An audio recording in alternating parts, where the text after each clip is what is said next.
All right, PeteyMac, Greg Ehrenberg with you as we say hello to you, Awesemo, on this Tuesday. How we doing, Greg? Good. Tyler's making weird faces behind the scenes. We got issues there. Something going on? Is doggy getting in the way?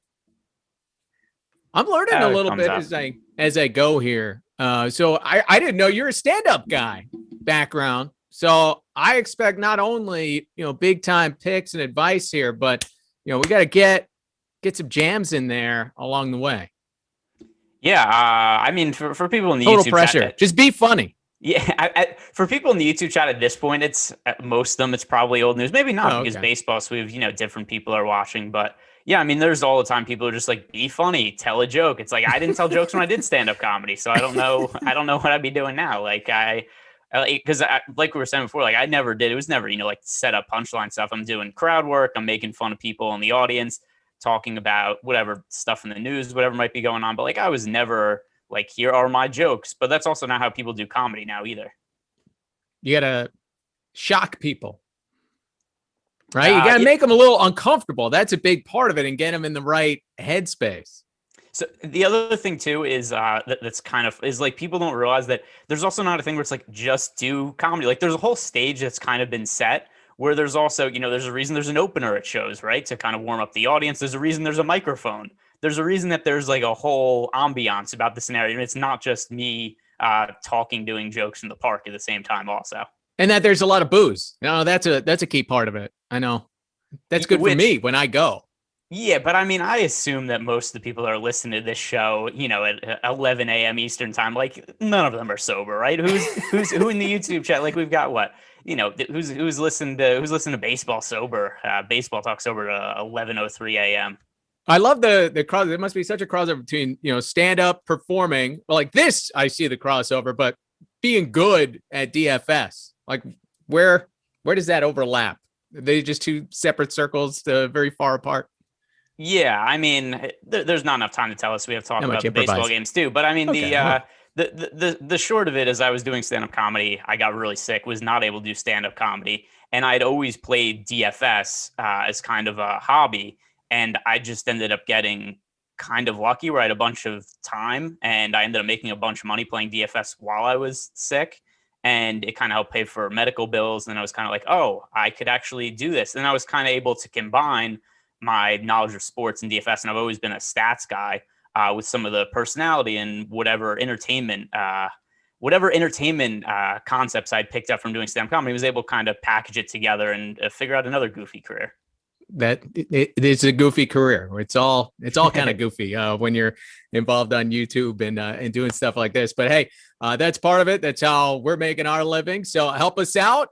Be sure to give a like, to subscribe to all of our shows here at Awesemo. It helps us out big time. And remember, if you can't watch on YouTube, almost all of our Awesemo YouTube shows are available through the Awesemo Podcast Network. So we've got a podcast for every sport. It's available on every major platform. So head on over to awesemo.com/podcast. You can check out the latest shows. And if you leave a 5-star rating and a review on one of our podcasts with your Twitter handle or your email address, you'll be eligible to win a free week of Awesemo Plus Platinum. One winner is awarded every Friday, and reviews will be eligible to win for up to 1 year. So help us out there as well. Real quick, last night, before we get into tonight's slate, which includes 10 games here, Greg, but a night ago, the A's were a big play in some of this, and it seemed like everybody hit on their pitching last night, and usually that's something that can knock you out pretty early. But when everybody hits on their pitcher, it doesn't make all that much of a difference, as I found out. No, I thought, I was all happy. I was like, oh, I found all these good, like, contrarian pitching options. Like Dean Dooning, he had a pretty good start. I don't even remember some of the other guys we talked about on the Live Before Lock show, and on the surface, seems like, oh, everybody did well. But yeah, because you couldn't really miss with pitching for the most part yesterday. Anybody who was somewhat of a viable option crushed yesterday. And then at least my high end lineups were Angel stacks yesterday. But everything, I was slightly profitable for the day. But every lineup was like one guy who, like in my top Angel stacks, it was Rojas on the Angels, who, by the way, hit a ball very hard in the ninth inning that would have made a massive difference for me. It would have been like, oh, instead of having lineups that are, like top 25 finishes in GPP. Like this could have been like a top 5 lineup if the ball dropped. But yeah, I found it hard to put an entire lineup together yesterday where just everybody had a strong game across the board. It was just every lineup. There was like one piece that was missing somewhere. It was a little spread out, especially when you look at the Fanduel perfect lineup last night. You only had 2 A's in that, and otherwise it was spread out all over the place. Like Grayson Griner here, Kyle like Ashioka hits a couple of home runs for the Yankees. A lot of guys at the bottom of the lineups ended up being important. Willie Adames was in the best lineup on DraftKings and Fanduel, hitting 9th for Tampa Bay. So you can't ignore that bottom third of the lineup. No, and sometimes that's the best way to differentiate, especially if you're going to be stacking a team that's, pretty popular. And at least as of now, actually, we don't have any like massive chalk on the slate, but let's just say you are playing a team that's projected for, like 17, 18% ownership or whatever, and it is a spot that you really like. One way to differentiate is either you go with a lower owned starting pitcher, or if you roster some of those guys who mix and match with, you could still have some of the popular plays. But if you also have, 8-hitter or 9-hitter in the stack, and that's just going to differentiate it because a lot of those guys will be, like 1% or maybe even less owned.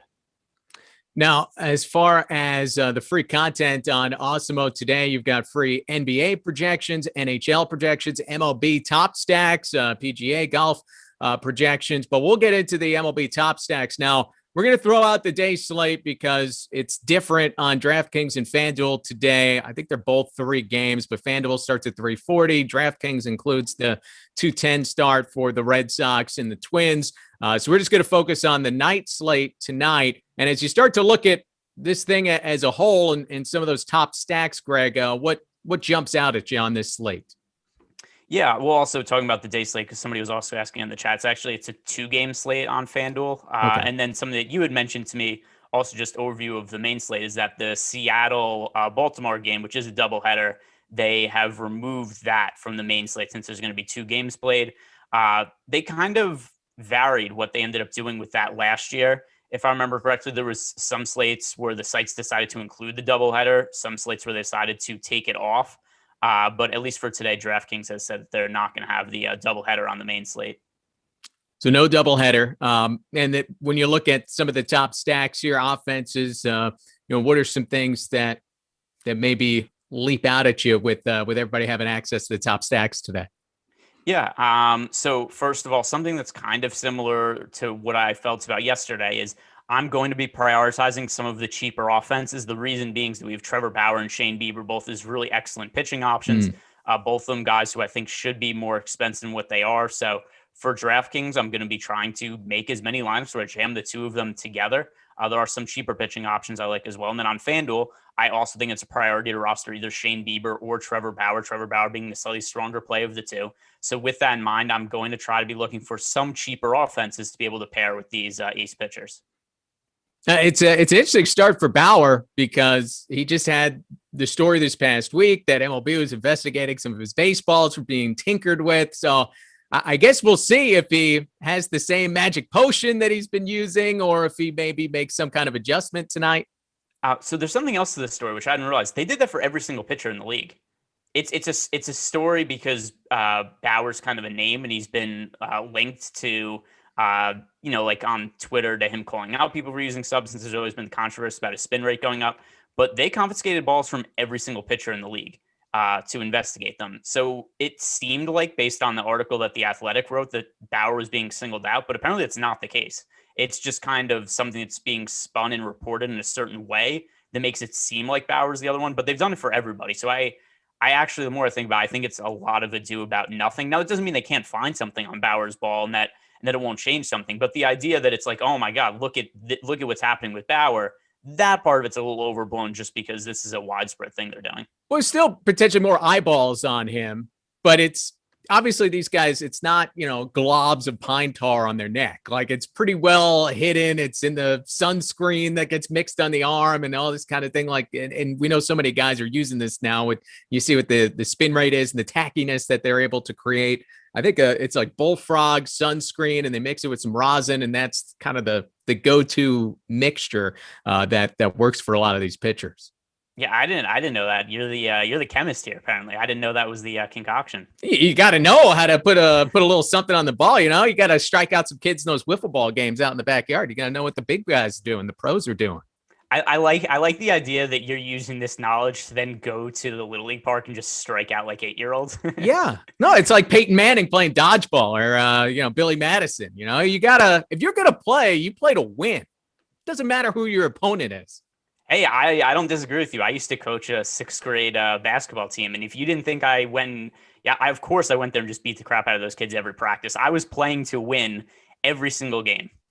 That's right. You got to scout the opposing 8-year-old teams and the whole 9 yards. Make sure to get that going. All right, we'll start getting in the slate right after this. Get access to all of the great Awesemo Plus tools and content for nearly every DFS sport out there with an Awesemo Plus weekly pass for $29.95. This includes full access to all the premium content and tools on Awesemo.com, including player projections, ownership projections, our premium Slack channel, lineup builder, and much more. And if you're only looking to play MLB DFS, you can sign up now for our Awesemo Plus MLB weekly package for just $15.95. So stop guessing, start winning. Join Awesemo Plus today. All right, Greg, we'll start it off with the Yankees and the Blue Jays. Jameson Taillon going up against Hyunjin Ryu. This will be the second time that the Yankees get a look at Ryu. They saw him on opening day. As we mentioned in yesterday's game, Kyle Higashioka with the big 2-homer game. Wouldn't think he's in the lineup. He's kind of Garrett Cole's personal catcher, though they don't quite want to say that. But at Dunedin, I'll tell you what, the ball does seem to fly out of that ballpark, even if it was a low-scoring game a night ago. Yeah, I mean, we've seen that before. We've talked about the elementary school across the street and Mike Trout peppering some kids with fly balls when he's hitting long home runs. But yeah, based on the data we have so far, it definitely does seem like this is going to be a fairly strong hitters park. So with that in mind, you have a total of 9 in this game, despite 2 really strong pitching options. And I think that in general, the masses don't like to target Hyunjin Ryu, which I mean is reasonable. He's one of the better pitchers in the league. But we look at our top stacks tool, no team has a better leverage score than New York Yankees. They're only picking up 3.9% ownership as a team, but 9.4% odds of being the top overall stack on the slate. So that all looks good. Now, the one caution here is that, like I said before, my priority is to try to roster cheaper offenses to be able to roster up the stud pitchers in Trevor Bauer and Shane Bieber in the same lineups. Now, I wish I could just look at this and be like, hey, easy gig, right? Yankees going under-owned. I want to roster the Yankees. I want to roster Shane Bieber. I want to roster Trevor Bauer. But being realistic, that is not a way that I could go about building my lineups because we have salary cap restrictions. So if I am paying up for an offense, I think the Yankees are the way to go, but I'm not going to be able to do that with Bauer and Bieber. So when I do save money with a starting pitcher, and that's where I'd be going to somebody like Luis Castillo or Brandon Woodruff, I think that rostering the Yankees with Bauer or Bieber and then one of those cheaper options, that is a good way to go about building lineups. That is going to be one of the stacks that I make today. But the Yankees are really the only high-end offense that I'm really looking to get a lot of exposure to just because they have such a positive leverage score. What about the bottom of the order? I mean, I don't know how many guys are going to be cheap here, but maybe you have Jay Bruce, who's generally been pretty cheap as it's a lefty-lefty matchup against Ryu. You probably have Sanchez back in rather than taking a shot on someone like Higashioka. Rougned Odor probably doesn't get another start. So here are the cheaper Yankees that make a stack of them at least viable from a salary cap standpoint. We have Gleyber Torres remains fairly cheap on both Fanduel and Draftkings. He's had a little bit of a down season this year, but still he's young. He's oh, sorry, what was that? I'm just saying it's a week. Oh yeah. That's I was gonna say we're dealing with a small sample size. He has a history of being one of the better young hitting middle infielders in baseball. So nothing I'm too concerned about yet. He's somebody who I think is one of the cheaper pieces that can make a stack work. Clint Frazier, who's somebody that I have a lot of belief in overall as a young hitter. One of the things with Clint Frazier when he came up as a top prospect and coming up with the Yankees, like he's played well when he's been on the field. But when you have Giancarlo Stanton, you have Aaron Judge, you just get to a point where it's like, well, where are we playing Clint Frazier? So Frazier, when he's gotten to play, he's shown a lot of promise, but that hasn't really been as regular, but this year looks like he's going to get a little more playing time, but he's still pretty cheap at 3,800 on DraftKings, cheap on FanDuel as well. So he's somebody else that makes the stacks work. And then Aaron Hicks, who also off to a little bit of a slow start, although he did homer a couple days ago and has hits in 3 of the last 4 games. So, well, the Yankee fans are done with him. They don't want him hitting third anymore. They are all piling on Aaron Hicks. No Yankee fan is playing Aaron Hicks tonight. Well, I think Yankee fans are done with everybody after a little bit. Like it's like Gary Sanchez. I was thinking about this the other day. Has there been any player who a fan base has turned on quicker from the standpoint of, remember when Gary Sanchez first got called up? Like he was the truth, right? Sure. Like he was the best thing that ever happened. 2 years later, people are next going like, core 4. Two years later, people are going, why is he starting a catcher for us? He's going to have a big season, I think. Yeah, I think he will from a power standpoint. I think he's always going to be a little inconsistent, but at least from a DFS standpoint, it's hard to find catchers with power. He's one of them with homer upside. Probably a little bit more than I want to pay for a catcher in most of my lineups, though. Now, on the other side, Jameson Taillon is going for the Yankees. He's coming off an injury. The Yankees want to be careful with him. He threw 74 pitches his last outing. Not going to be a guy that I think is going to be able to be unleashed and throw 100 tonight. No, probably not. Taillon, another guy. I kind of think the Yankees made some interesting risks in the offseason just in terms of acquiring some guys who are really low risk with high upside, like Corey Kluber. Looks like that's probably not going to work out. His velocity is way down this year. Looks like he's probably pretty washed. But Jameson Taillon, another guy I thought was a pretty decent buy low for the Yankees, has potential for upside. I think I'm going to be targeting him at certain points this year, but not tonight. Looks like we have a really favorable hitters park, really tough matchup against the Toronto Blue Jays also. So Taillon, not somebody to really go at, not somebody to roster, in my opinion. Blue Jays stacks on the other side look that they're going about fairly owned. There are some individual plays that I think make for good values. The problem is the heart of the order, super expensive for the Blue Jays. So the individual guys for value, like Rowdy Tellez at catcher, Danny Jensen. These are some guys that we could roster. Lourdes Gurriel, if he's in the lineup today. If there are guys we could roster that would make a stack work for the Blue Jays, but this isn't really a priority team for me. They just like they're going about appropriately owned in our top stacks tool. I'm just looking at the YouTube chat. I see someone's happy that Matt Vescursion is back on the show today. So thanks for saddling me with that, Greg. I got to live up to Matt Vescursion's level here. But I think if you just introduced yourself as not PeteyMac, like if you just kind of came on and never said who you were, would people even know the difference? They wouldn't know. I'm just a clone. Yeah, they wouldn't know. They would just think you're him. Like, oh, I was watching baseball tonight last night. I was watching the late night MLB game on ESPN, and look at this. Now he's back. Now he's on YouTube after he was on my TV. It is. This guy's working hard, man. He's calling the Angels game last night and then turning around up in the morning, giving DFS picks for Awesemo. That'd be a day. That would be really. By the way, like people, it's the internet. People don't know any difference. That would be really funny if people just think that word. It's just like, hey, doing YouTube shows. That is right on par with doing play-by-play for ESPN. right on the same level. Look, they have some play-by-play gigs on YouTube now. So who knows? But I tried to throw everybody off today. Like I can't be Matt Vescursion if I'm wearing the Charlie Sheen shirt, right? I thought I could kind of switch it up a little bit, and then. This is like straight out of the 2.5 Men collection. Whenever I wear it, that's what I hear about. That is, I wouldn't have noticed it had you not said it. Just kind of was blending into the background. But yeah, that is definitely a Charlie Sheen bowling shirt. Yeah, they had a whole bunch of them. I was like, I gotta get one. Come on, he looks stylish on the show. His character does pretty well, but probably didn't pay off for me over the years as much as maybe it did for his fake character. All right, next up on the slate, Texas and Tampa Bay. Kyle Gibson and Ryan Yarbrough. The Texas offense is truly horrific. So over their last 5 games, they've scored 6 runs total. They've been shut out in 3 of their last 4. They were no hit by Joe Musgrove. On Sunday, the Padres starting pitcher was out in the first inning because of injury, and then 7 pitchers ended up combining to shut them out. Last night, Tyler Glasnow struck out 14. The Rangers had 31 plate appearances and struck out 17 freaking times in that game against Tampa Bay last night. So Ryan Yarbrough, maybe not a sexy choice generally, but he's got to at least be in the mix with how bad this Texas offense seems to be.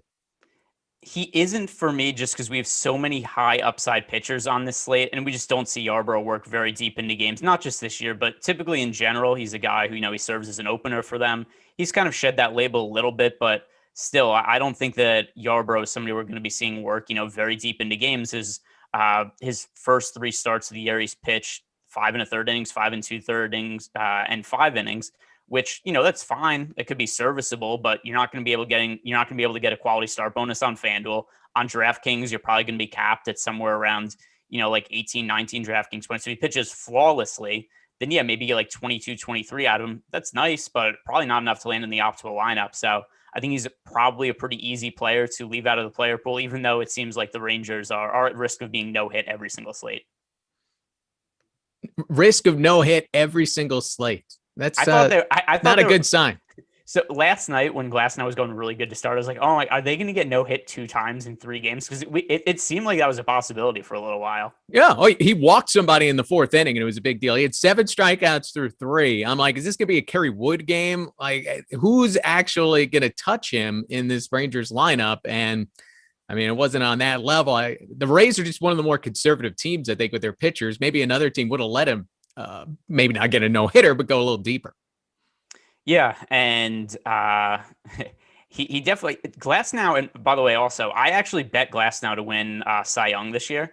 Right before this show started, I was kind of looking at some of the odds. I was like, oh, Glasnow's out there like plus 950 to win Cy Young. I don't think that at this point, like Shane Bieber's great, obviously Garrett Cole's really good, but I don't think they're significantly better than Tyler Glasnow. I think Glasnow's in the mix. I think he's going to have a really good year as long as he stays healthy. So as long as we're talking about just bringing that up, if you guys could find Glasnow anywhere, still like 900 plus 950 to win Cy Young, I like those odds. And as much as wins aren't supposed to count for all this, it does help to be on a good team, even for an award like the Cy Young. Yeah. Although probably less so now than it was before. But it still matters. Jacob deGrom, the Mets just might not ever score runs for ever when he goes and pitches. He is something like, I think I can't remember the exact number, but like in shutouts that he's had while pitching, I think the Mets average is something like 1.8 runs or something like that for his career. So like it's in those games, like he actually has to allow 0 runs. The stats on Jacob deGrom and how unfortunate he has been with the bullpen blowing leads or a lack of offense over years and years and years, not just like a couple of weeks here, the first 2 weeks of the season.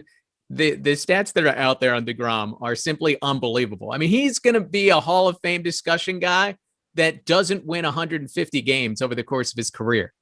And it's going to be because of the Mets nonsense. Yeah, and by the way, I actually think he's going to get a decent amount of run support this year. They have, as long as everybody stays healthy, they have a really good offense. But yeah, it just hasn't been there. So far, it's just been the same LOL Mets. But I do think it's going to change a little bit going forward. Really quick hitting on the Tampa Bay offense. Mm-hmm. It is a really favorable matchup against Kyle Gibson. But the issue I have here is that they are pretty expensive, the Tampa Bay Rays, as an offense. We have them with a 5.5% chance to be the top stack on the slate, but still picking up a 6% ownership share. And then just given that some of the prices are expensive here, I'd rather go elsewhere with my stacks. The Rays are not a priority. All right. And then it'll take us to our next game, Miami taking on Atlanta. This was an extra inning game last night, which it's like every time a game goes to extras, just a bunch of complaints go through on my Twitter feed with the stupid rule with a man coming on second base. But Pablo Lopez goes up against Max Fried in this game. If there's anybody to lock in on just from a, talking about the game point of view, Ronald Acuna Jr., if you haven't seen a lot of him over the years, not only big time power, but he runs out the infield single against the Phillies on Sunday Night Baseball. That was the most routine ground ball to shortstop you're ever going to see. And last night, a triple, a stolen base. He's someone that if you have on your roster, there's so many different ways that he has the ability to rack up points for you. Yeah, for sure. I mean, Ronald Acuna is probably going to be the top. I'm trying to think like how many players I would expect to score more fantasy points from this year as a hitter. Like maybe Mike Trout, because also the Angels have a really loaded offense this year, but Acuna would probably be second just because it looks like he's going to steal a bunch of bases this year and do a little bit of everything. And maybe even first because Mike Trout doesn't steal as many bases at this point in his career. So, yeah, I would have to think. I would assume that those are probably going to be 1-2 for hitters, unless anything really crazy happens. But that's probably a pretty safe bet. For this game individually, though, it's going to be pretty tough for me to look at the offenses. Pablo Lopez, I think he's going to be a solid pitcher this year. Max Fried, who was excellent last year, I don't really understand his price point in this game.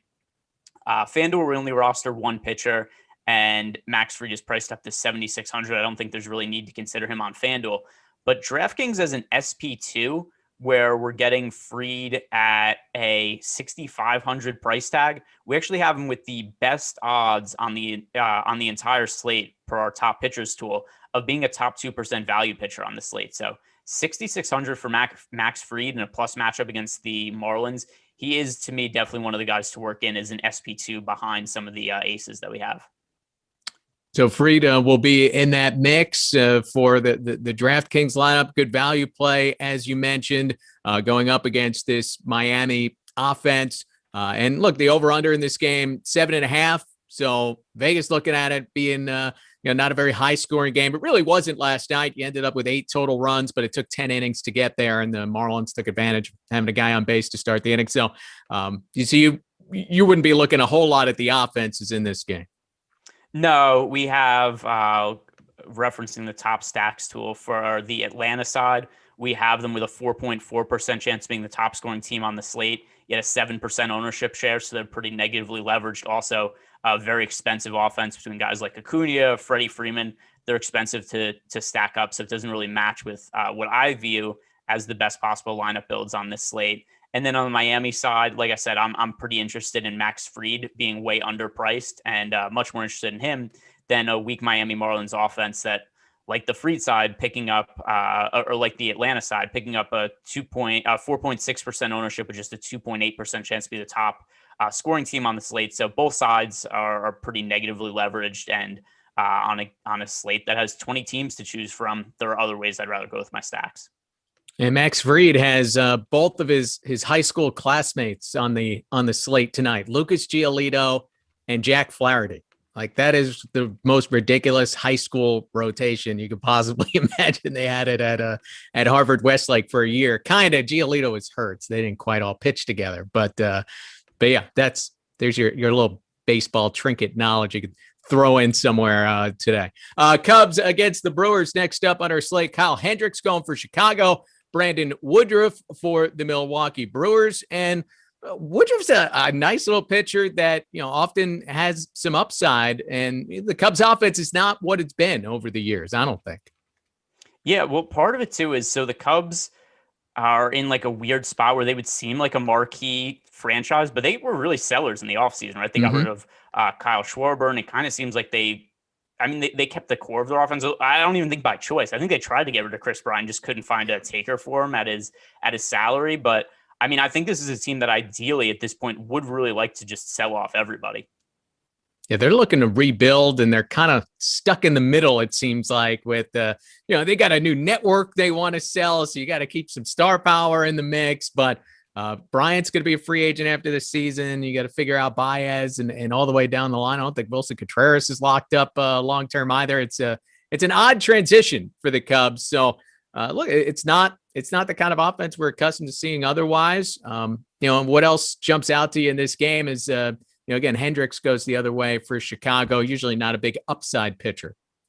Yeah. So Kyle Hendricks, not only is he not a good upside pitcher, but also if you look at his splits for his career, he's been really good at Wrigley Field. And then on the road, just not quite as effective as a pitcher. So usually when he's on the road, I do actually think that he's a viable candidate to stack against. I'm just going to pull up his numbers really quick for his career, the splits. And also we look at all the Brewers for tonight. Something that is of note is that Christian Yelich missed yesterday's game, and it's really up in the air whether he's going to play or not. So if he plays, I think that he would be a viable one-off against Kyle Hendricks, but if he's out, then obviously wouldn't be. And then also it would be really hard for me to have interest in the Brewers as a stack in general if there's no Christian Yelich in the lineup. And Fangraph's a little slow to load right now because I really want to bring up these splits for Kyle Hendricks. By the way, I better be right about this off the top of my head, because if I'm wasting all this time to pull up Kyle Hendricks' splits and then he just ends up not having.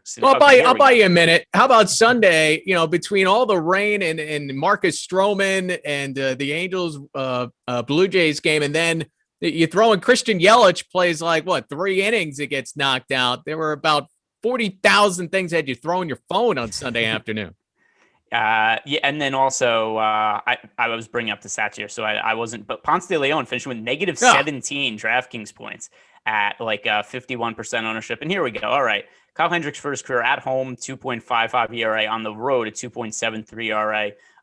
The WOBA he allows at home 0.267, on the road 2.299. So Kyle Hendricks, a vastly different pitcher at home versus on the road. So when he does pitch away from Wrigley Field, I think there is always a little bit of reason to consider some hitters he's going up against. So Milwaukee, maybe not as a full-on stack, but some individual plays. Like I said, Christian Yelich is a high-end one-off play if he ends up being in the lineup.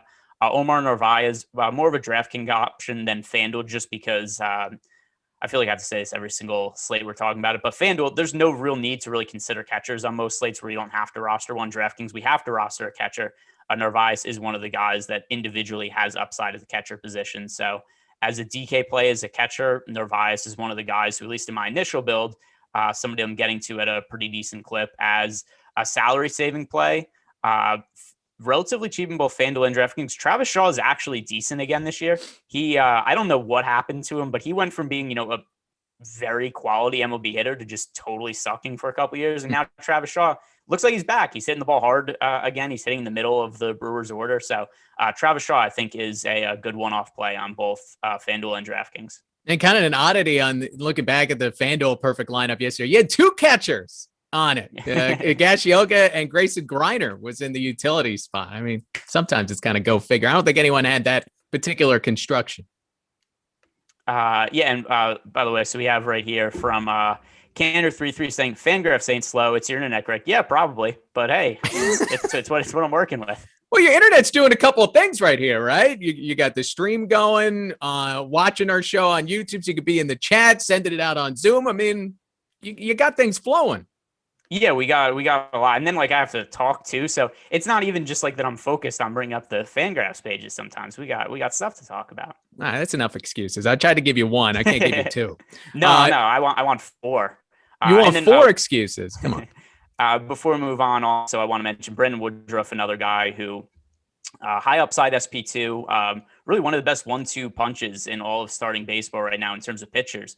Corbin Burns and Brendan Woodruff, both of them off to excellent starts. Brendan Woodruff still relatively cheap on DK. He's priced all the way up to 8,800 on FanDuel. But DraftKings at 7,500 is an SP2. Somebody who's going to be in the mix as a cheaper starting pitcher for me. And the field will be there too. He's fairly popular, but he pitched really well against the Cubs in his first outing against them. Mm-hmm. There's strikeout upside there. So I think the price makes sense to have him in the mix.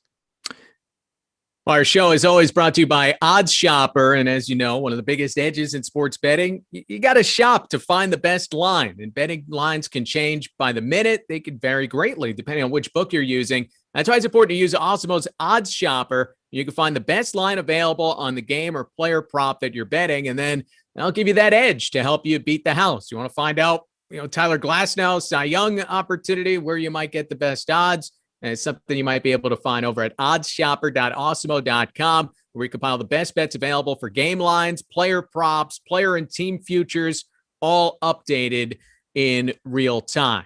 So that brings us to Steven Strasburg going up against Jack Flaherty. It's interesting in that we talk about the top pitchers on the slate tonight, and Strasburg is a little under the radar with all of that, even though he wasn't babied too much his last time out. 6 innings, 85 pitches in his season debut. Yeah, Strasburg. So he's a tough one for me because I have a feeling that he's going to start to regress a little bit this year. Not that he's not going to still be, a really good starting pitcher, but I'm not sure that he's going to be quite the same guy we've seen in the past. Over the last couple of years, we've started to see his velocity decline a little bit. The injuries are mounting. It's always been an issue for him, but now it's really becoming significant where, he had a calf injury in the I don't really understand what it was. They were like, he tore his calf muscle and they were like, yeah, but it's fine. He doesn't need it. You don't need your calf, that tendon. But what's really concerning to me is just looking at the trend of his velocity number. So 2017, 96.1 average fastball velocity. 2018, 95.19. 2019, 94.32. 2020, 92.37. these are really significant drop-offs we're looking at. So I don't think we're very far away from Steven Strasburg not being a high-end pitcher anymore. He's still, he's still managed to work around it with really strong off-speed stuff. But at least for now, how I'm viewing Strasburg on this slate, especially with a bunch of other high-end pitching options, no interest in him, but certainly no interest in stacking against him either. So he's a guy, smaller slates, I think we'll have to make some decisions with him. But this one, I think easy enough, tough matchup against the Cardinals. A lot of strong pitching options that don't need him or the other side. Now, how about the other side with Jack Flaherty? Is he somebody that you consider in that second spot, let's say on DraftKings, even though another guy who has diminished to some degree over the last few years and not as long a track record as Strasburg? No on Flaherty for me. He's not making my player pool right now. We have him 7% owned, 10% chance of being a top 2 pitcher on the slate. So those are, decent metrics, but still I look at overall all the pitching options we have on the slate where I could pay up for Bauer or Bieber, or if I'm going to go a little cheaper, I think Max Fried is a better option. I think Luis Castillo, Brandon Woodruff, these are better options for cheap. And there's a slate this big, I can't really target everybody. So Jack Flaherty just doesn't quite make the cut for me. Maybe if he was, $1,000 cheaper, that would be something I consider, but it's a really tough matchup against the Nationals. So this is a game just overall. Good offenses, good pitchers, but the pricing isn't right enough for me to target really anything here.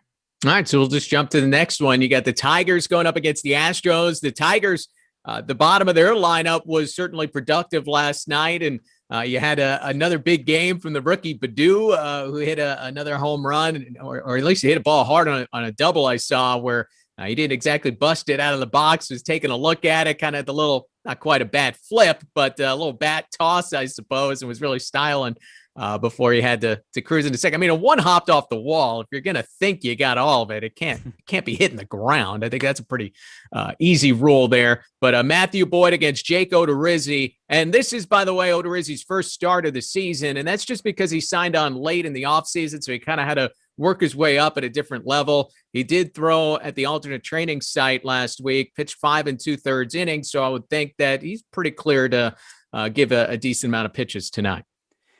Yeah, so I don't know what to expect from Odorizzi, though, and I don't know how anybody could, right? I mean, he hasn't pitched all that well when he's been healthy recently, and now he's making, his first start of the year, so there's a little bit of uncertainty there.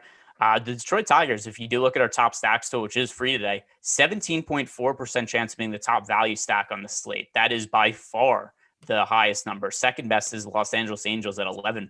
But I mean, that number on the Tigers with a 17.4% chance of being the top value, they're also a little bit popular, but I think it's warranted given some of the odds we have on them here. So if you're looking for an offense to be able to stack and then jam in both of the top pitchers on the slate, I think the Tigers are one of the options to go to. And what Tiger players in particular would you be looking into? I mean, I know that those first couple of days you weren't that big on, say, Baddoo, but it's kind of hard to ignore as now we're almost 2 weeks into the season and he continues to have some success. At least my lineups I've built so far, not that difficult for me to ignore. And the reason being is because if you look at some of the guys at the top of the order, and by the way, the Tigers, the offense, they stink overall. This is really just a matter of pricing. But if you look at some of the guys who are in better lineup spots towards the top of the order now, I might change this a little bit if all of a sudden Baddoo is hitting, in the second or third hole or something like that. But right now we have cheaper hitters who have a longer track record of being good that have less significant price tags. I'm Heimer Candelario. He's cheap on Fanduel and DraftKings, hitting in a good spot. We've got Robbie Grossman. He's been leading off. He's really cheap on both Fanduel and DraftKings. Nomar Mazara. He's had a lot of success hitting right-handed pitching and has shown power against him in the past. He is cheap on Fanduel and DraftKings and is probably going to be hitting in the middle of the order. So this lineup has a bunch of guys that are either like around min price or only a few $100s above min price that we could get to pretty easily and then just stack them with whoever else we want. You could go 4 Tigers on Fanduel, pay up for a pitcher, and really roster any other 4 stud hitters you want. DraftKings, you can make a 5-man Tiger stack, roster any pitchers you want, and then go with 3 high-end plugs along with them. So I think the Tigers, just because of where they're priced at, they're very workable on this slate. And even though I don't think their offense is good, I mean, we did see them hit Zach Greinke a little bit last night. I don't know what to expect from Jake Odorizzi. He might be really rusty. So I think there is more upside in the Tigers than I think most people would realize.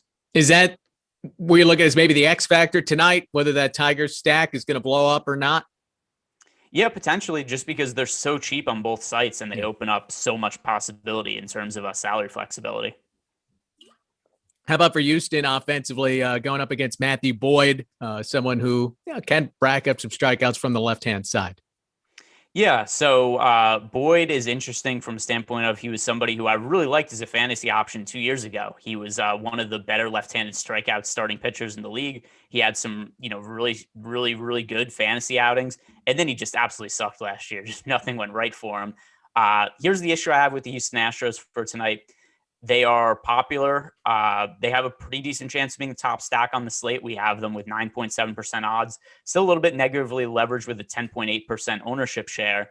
However, they are so expensive that I'd rather get to the Yankees in the same price range, just because the Yankees, 9.4% chance of being the top stack on the slate, the Astros 9.7% chance. The two teams are priced relatively similarly. Yet the Astros have a 10.8% ownership share. Yankees only going 3.9% owned as a stack. So I look at that and I'm thinking, hey, Astros, Yankees, both very similar chance of success, but the difference being the Yankees only have a third of the ownership. And you hope you blow it up. Other people don't have it. Climb up those leaderboards as quickly as possible.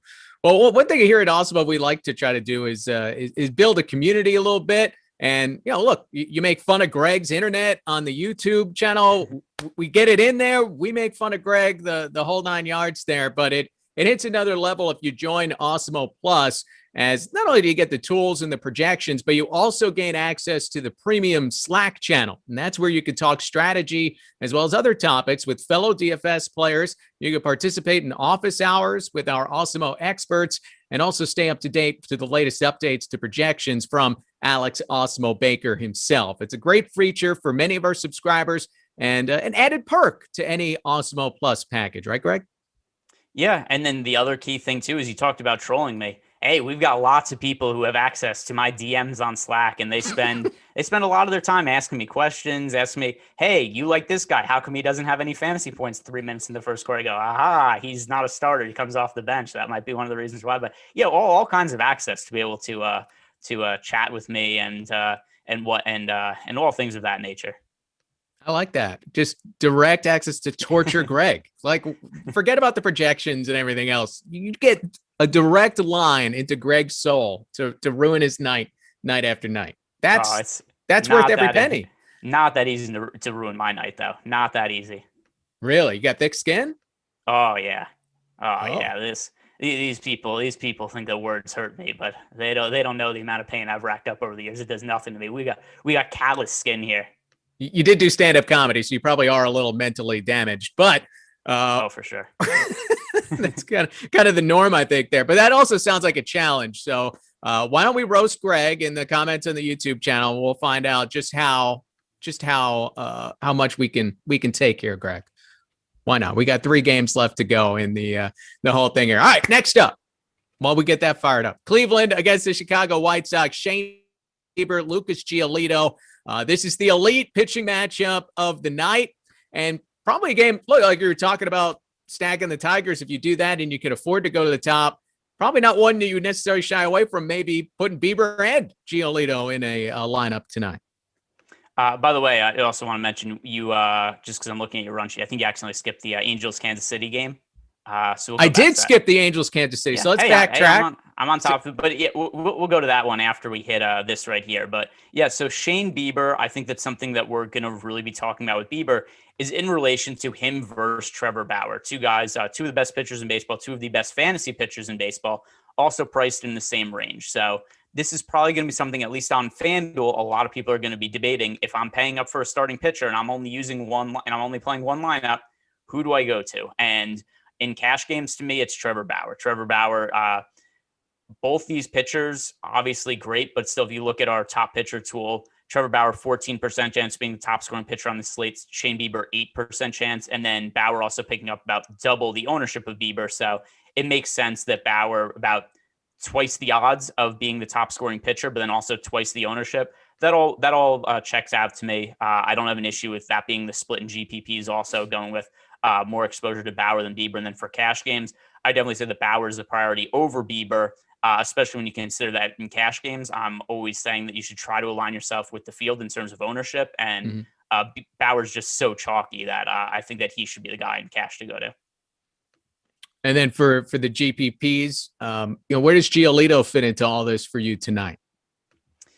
So Giolito is not going to make the cut for me, it looks like. At least in the builds I'm doing right now, just because at least looking at first him on FanDuel, 9,800, going a little bit over owned, 11% ownership, only 6% chance of being the top pitcher. The reason being is because Bauer and Bieber are in the same ballpark as plays, and to me, just much higher priorities. And then if we go to him on DraftKings, Giolito, and it's not even a knock against him, he's great, but he's 9,800. We have other stud pitchers who I prefer more than him, and he's picking up 19% ownership and only 12% chance of being the top overall scoring pitcher on the slate. So I just think that given the other options we have, and Giolito still picking up a lot of ownership right now, it just makes him somebody I can't prioritize. And then obviously the offense on both sides are going to have to be no-goes for me. Yeah, the over-under is just 7 in this game. Look, that's the kind of game I like to watch. The top pitchers going at it, maybe some guys that go deep into a game. So Shane Bieber, Lucas Giolito will be going at it in Chicago. Now let's go back to the game that I skipped here, and I don't know how I skipped this one because I'm calling it tonight. But it's the Angels and the Royals as Dylan Bundy goes up against Danny Duffy. The Angels, look, that's a good offense. They were an effective stack last night. They really teed off against the Kansas City bullpen over those last few innings. Mike Trout hit a big, 3-run homer in the 9th inning to save his night after it looked like he might get shut out. They can hit the Halos. Yeah. And then, if we look at, I'm always referencing the top stacks tool. They do have a 9% chance of being the top scoring team on the slate. That is they have the third best odds. We have the Astros 1, Yankees 2, Angels 3. One thing that is kind of nice about the Angels relative to teams like the Yankees and the Astros, not really all that expensive. So they have actually an 11% chance of being the top value stack on the slate. So talking about some of those teams, and now we've talked about all of them, the 3 teams have the best odds of being the top scoring team. The reason to roster the Yankees, I think, is because they are just going really under-owned. The reason to roster the Angels is because they are cheap combined with the odds of being a really high-scoring team. And then the reason to be underweight to the Astros is because they are going highly owned, but don't have the price savings the Angels have, and they don't have the low ownership of the Yankees. So that's why for these teams, Angels, Yankees, and our top stacks tool, these are the numbers I'd be looking at that make me believe those are better stacks than the Houston Astros. As individual hitters on the Angels, Shohei Ohtani remains a little bit too cheap at the moment, particularly on DraftKings. I don't understand why he just keeps hitting, but the price never goes up. So we've got Ohtani now at, let's see, what was the price on him now? 4,500. And just every game, it seems like he's putting up, pretty significant fantasy numbers. He's hit in, 6 consecutive games now, and then double-digit fantasy points in 3 of those, a couple of games over 20 fantasy points. So I think that Shohei Ohtani for sure is somebody to look at as one of the best overall value plays on DraftKings. Other plays to build Angel stacks around, let's see who I'm getting to at the moment. Ohtani, David Fletcher, who's fairly cheap on both FanDuel and DraftKings. He's been leading off for the Angels. Then if you go a little bit later into the lineup, somebody like Jose Iglesias, I think, is a viable shortstop hitter for stacks on FanDuel and DraftKings, but only for stacking purposes. And Justin Upton, who is definitely not the player he once was, but I still see there being home run upside there, especially potential for counting stats, hitting the middle of such a strong lineup. And he's really cheap on both FanDuel and DraftKings. So he's somebody else that I think really helps makes the pricing work for some of the more expensive guys. And one of the reasons that the Angels as a team have such good odds of being a top value stack on the slate is because they have somebody like Upton with power upside who's cheap right in the middle of the order. Well, how about, if we compare the Angels and say the Yankees? Last night, the Angels went out and scored 10 runs. The Yankees only 3. And I'm not so much asking about hot offenses, but a lot of people play last night. They see, hey, the Angels put up 10. I needed to have, this guy and that guy in my lineup, and I didn't have them. They were one of the important stacks on a lot of the winning teams. Do you find that, maybe the next day the Angels aren't owned or are owned more than the Yankees because there's a recency bias from what happened just 24 hours ago? To an extent, I also think it's just a pricing thing where the Angels are so much cheaper, and also I think a lot of people are building their DFS lineups based off the Vegas lines, and the Angels have a really implied team total, so I think that's something that really sways people. They look at that and they see relatively cheap pricing on the Angels, and they're just really sensible. Next up, the Giants. They've been playing low-scoring games left and right. The Giants haven't scored more than 4 runs in a game since April 2nd. They topped out at just 7 on opening day. But they also haven't allowed more than 4 runs since opening day. Now, they've played all their games in Seattle, San Diego, and San Francisco. Not exactly hitters' ballparks there. But this would seem to be a game that could come in under. And Luis Castillo, Kyle Gosman, both of them, might end up interesting starting pitcher 2s on DraftKings tonight. Yeah, I don't have interest in either of the offenses. But for an SP2, Luis Castillo, and look at the difference in his price on Fanduel versus DraftKings. So Fanduel, Luis Castillo, 8,400, one of the more expensive pitching options on Fanduel. But DraftKings priced all the way down to 7,100. It was something that I looked at this morning. I was like, am I missing something? Like, why is Luis Castillo 7,100 against the Giants? Like, I thought number one, I was like, is there a different Luis Castillo starting tonight? I thought there was maybe just some sort of weird second baseman. Yeah, like I was just confused by it. It was such an odd price. Like I can't remember the last time we've seen Luis Castillo even remotely close to this kind of salary. He was one of the best pitchers in baseball last year. So Luis Castillo definitely is a priority SP2 for me. There's been a handful of pitchers I've liked so far, but just to kind of wind up, because we've talked about all the ones I like so far for the slate, but it is the highest priorities are going to be Bieber and Bauer. We didn't talk about Bauer yet, but we kind of have as over the course of the show. But Bieber and Bauer are the high priority pay up options for me. And then on the lower end, Luis Castillo, Max Fried, and Brandon Woodruff are the 3 cheaper starting pitchers I like. So Castillo, Gosman get into the mix there. And remember, we've been talking about these MLB top stacks. They are free today, along with NBA projections, NHL projections. You got PGA golf projections as well. So check all that out on Awesemo.com. So you figure out not a whole lot of runs in San Francisco tonight. And just quickly, Kyle Gosman, he's on the radar for you or not so much? Like ish in terms of if I didn't have other pitchers to consider and this was just his salary, I'd be like, oh, I really want to get to Gosman. Like if I end up with, like 5% of him or something, I wouldn't be shocked by that, but he's not someone I'm actively targeting. He doesn't quite make the cut as a high priority play for me. All right. So we'll get to Bauer now as he goes up against the Colorado Rockies. Had the no-hitter going on, was it the second game of the season at Coors Field against Colorado before, I think it was in the 6th inning. They started to hit him up a little bit. But now Bauer, he's making his Dodger Stadium debut, so he's going to come out. Lots of adrenaline, you got to think, after signing the big contract this offseason. Bauer, the metrics love him as far as Awesemo's pitchers tools. So what do you make again of Bauer? I mean, let's ask it maybe this way. What percentage of lineups do you think you're going to have Trevor Bauer in the mix on? More than the field by at least as of now. And my lineups are never final this part in the morning. I just kind of build them before the show to be like, hey, this is about the teams I'm targeting. These are, I think, the pitchers I like.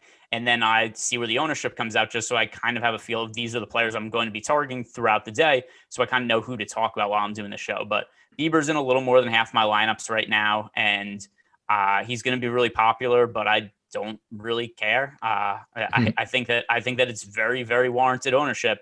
It's a really strong matchup against the Colorado Rockies, a team that's already a bad offense and especially struggle when you take them on the road and put them away from Coors Field. The last 5 years, they have the worst WRC plus on the road of any team in baseball. Bauer, still one of the best pitchers in baseball. I do wonder if we're going to see, because I saw it in YouTube chat earlier where somebody said like, hey, I'm stacking against Bauer. And I didn't really get a response back on the reason why. But I assume that it has something to do with the narrative about the ball thing, which, like I said before at the top of the show, I'm not overly concerned about this. The MLB took ball samples, which phrasing, but whatever. I don't know.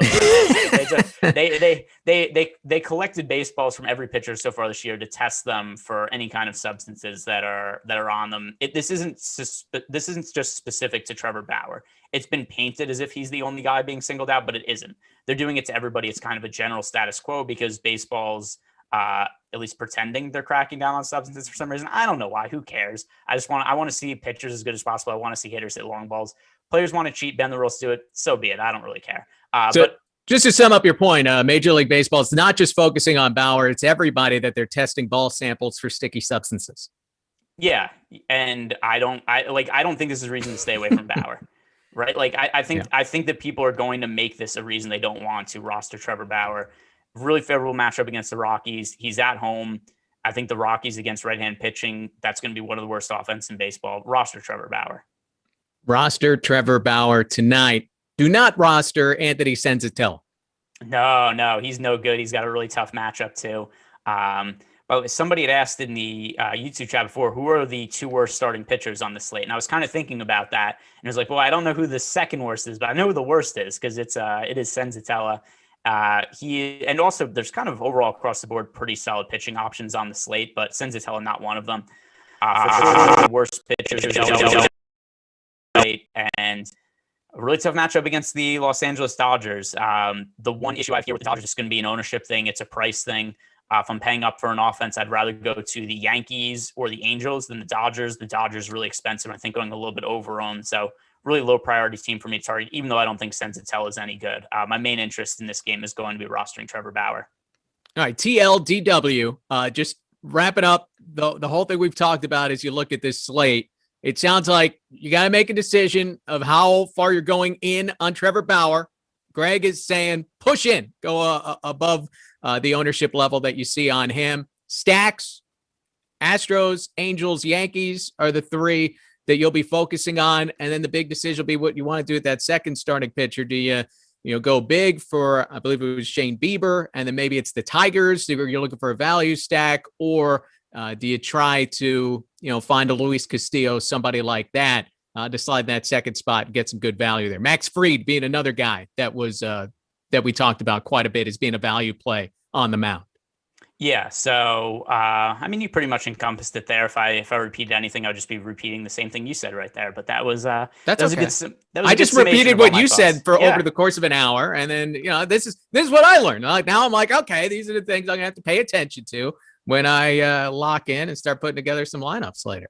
Yeah, but Pete, you can't just give away the goods like that. People are going to start clipping it. They only watch the last 8 seconds of the show then. Is that no good? No, it's fine. I think. Well, I did it for one day. No, that's actually how I like to end the show anyway. I was gonna sum it up to just finish right there. But yeah, that's those are pretty much the thoughts. And then, we still have other stuff coming up on the channel, like the MLB Live Before Lock, which that'll be some other guys' takes. Yesterday, people listened to me talk about baseball twice. So people are like, hey, remember my takes from earlier? You're going to get to hear them again. But today there's going to be some fresh guys. I think we've got Terry, Alex, and Max are going to be doing MLB Live Before Lock. And of course, we also have the NBA Tip-Off Show, NBA Live Before Lock, NBA Deeper Dive. There's a gazillion things on the YouTube channel. So all the reason to definitely subscribe to the YouTube channel. Yeah, give it a like and hit that subscribe button for us. And look, if you're doing 2 shows, you could do like multiple lineups and kind of hedge your bets a little bit, give 2 very different analysis point of views, Yeah. And one of them will hit. Yeah. Hey, that's that. What's funny is that is the way that I try to, and people could always give me feedback on ways I do stuff, but I do know, like, there's a lot of people in DFS where it's like, I like everybody. And I try to not do that, where it's like, here are the things I actually like and try to focus on it. And then even if it's stuff like, if I'm going to have 1% of a player, not worth mentioning, but I do try to highlight the plays who I'm actually going to have a significant amount of exposure to, which that's why the summary at the end, I think, is definitely helps out. No, this is great wrapping up that slate, and you got some daytime baseball to mess around with as well. We didn't get into it here because Draftkings and Fanduel are just different today. But tonight, we wish you the best of luck. Happy stacking for Greg Ehrenberg, our producer Tyler. I'm PeteyMac.